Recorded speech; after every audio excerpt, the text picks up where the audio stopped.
doit développer 3 stratégies anti-crise. Bonjour, ce magazine 13 minutes éco de janvier nous emmène à la découverte d'une entreprise de l'agroalimentaire. Tradition de Vendée, c'est une charcuterie artisanale haut de gamme constituée en 3 sociétés. Nous allons découvrir cette structure originale avec son gérant, monsieur Didier Cousin.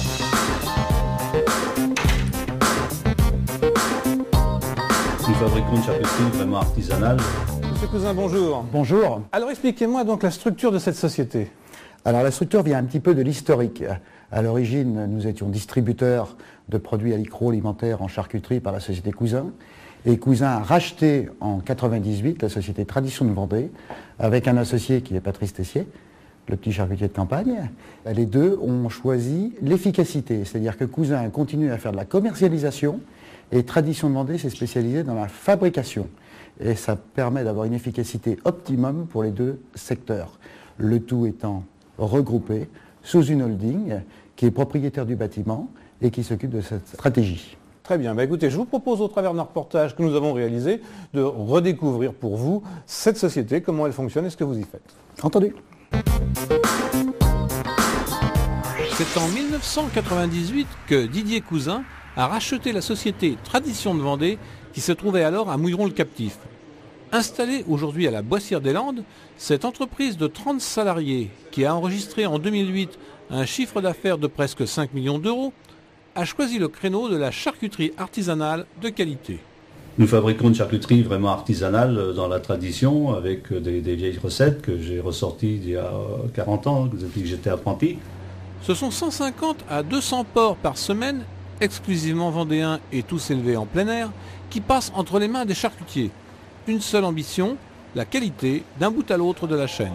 On essaye de garder toutes les vraies saveurs de la matière première et de faire un petit peu les terrines et les produits de nos ancêtres. Alors, ce sont des porcs fermiers qui pèsent entre 96 et 105 kg de viande. Ils ont 6 mois d'âge avant d'être abattus, sont grillés à la flamme. Donc c'est vraiment une matière première exceptionnelle. Ce travail pointu a trouvé son marché. Les rayons tradition des grandes et moyennes surfaces qui absorbent 95% de la production. Nous distribuons surtout évidemment dans le 85 et tous les départements limitrophes. Et là, nous avons attaqué la région parisienne qui sont très demandeurs de notre charcuterie.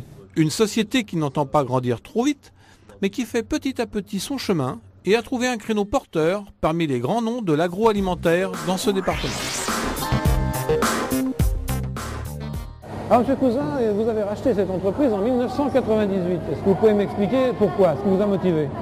Alors on était au préalable dans la commercialisation, dans la distribution, donc on rachetait des produits qu'on vendait et on ne trouvait pas la gamme que l'on voulait distribuer, étant donné qu'on voulait partir vraiment sur des produits régionaux, typés très haut de gamme, plutôt artisanaux et avec du porc fermier de Vendée. Donc on a été amené finalement à acheter une entreprise et travailler nous-mêmes et fabriquer nous-mêmes cette gamme. Alors, vous étiez à Mouilleron-le-Captif. Pourquoi avoir déménagé?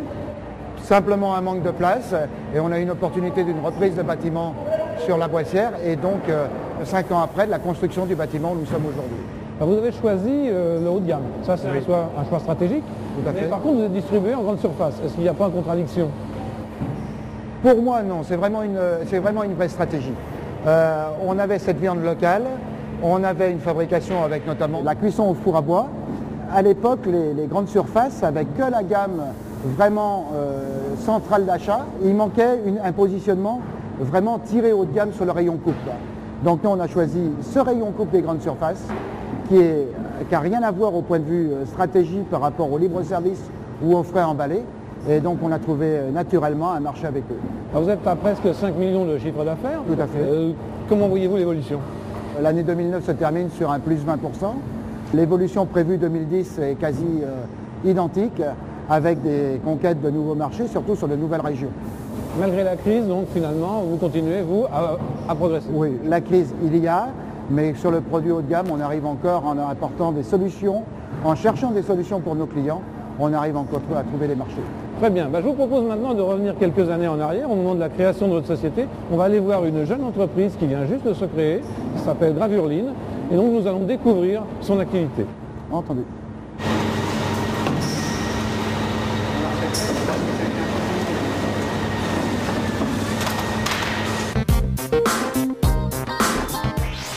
Créé Créée en janvier 2002 par Alain Robert et Jacques Ducept, un ouvrier graveur et un transporteur, la société Gravurline, aujourd'hui installée en zone Belle Place 2, est un pur produit de la pépinière d'entreprise. Elle y est restée jusqu'en juin 2008. Mais il a bien fallu quitter le cocon, d'autant que les affaires allaient plutôt bien. Grâce à Orion, un terrain a été trouvé dans la nouvelle zone industrielle. Et malgré la crise, la petite entreprise continue à bien progresser. Je pense qu'on aurait de toute façon embauché s'il n'y avait pas eu la crise, car la gravure était avant 50% de notre chiffre d'affaires, et là maintenant on redescend à environ 30%. Aujourd'hui, après le départ en retraite de Jacques Ducept, il reste 3 personnes dans la société. C'est vrai que ce qu'on espère, c'est que sur 2010, on a quand même des bonnes prévisions parce qu'on a reçu des marchés d'appel d'offres. Donc toujours au niveau de la signalétique, et on espère surtout que le bâtiment et l'industrie va repartir, ce qui nous fera en fait retravailler en sous-traitance au niveau de la gravure. L'avenir, s'il n'est pas totalement dégagé, reste prometteur. Gravurline est une société qui confirme les statistiques d'Orion. 85% des entreprises qui passent par la pépinière sont encore viables 3 ans après leur création.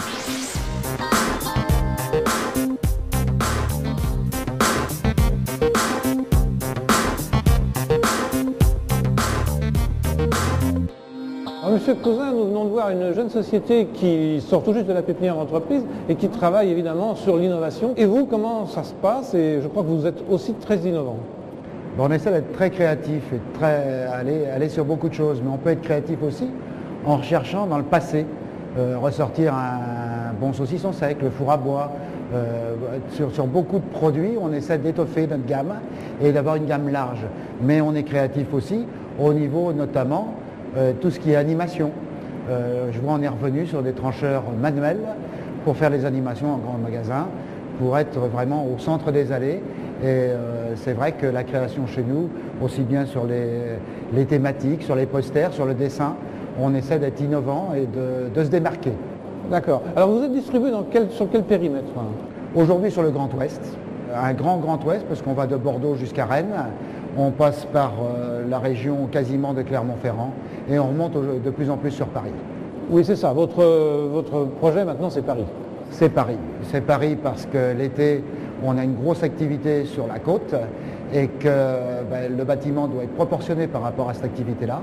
Et on cherche à remplir le bâtiment les mois où il y a moins d'activité. Tout le souci chez nous, c'est que les éleveurs suivent par rapport au port fermier de Vendée.